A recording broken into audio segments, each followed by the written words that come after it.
Hey guys, what up? Alright, so in this video, we're looking at our model schema. And if you've been following along in the last video, we actually set up our database and we were querying. But we weren't doing anything on our database here to actually enforce any sort of primary key. So what we're going to do is add a primary key, which is going to auto increment anytime a new item is added. So we're going to call this the ID, and this is very helpful because you don't want to have to deal with setting your primary ID every time you add a new option. So,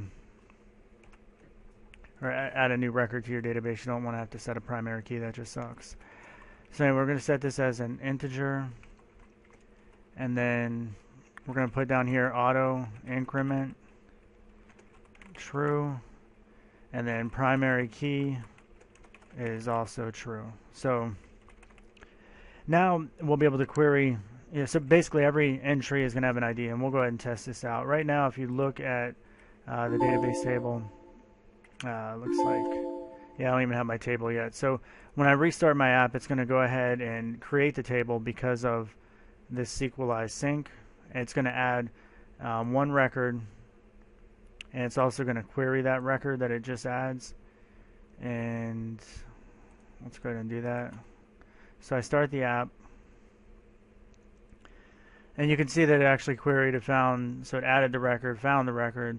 Now I'm going to stop the app because what I want to do is I want to add a second entry to the database. And if we look at this, you can now see that this is the MySQL shell, and that there was one record added, which is the Node tutorial, and then you also have this ID right over here. So it assigned it a 1, so the next time we actually query or insert into this database, it should automatically assign the value 2. And if you've ever used Django or anything like that, the way those ORMs work, the object relational mappers, they all have that built-in functionality, so this is extremely helpful.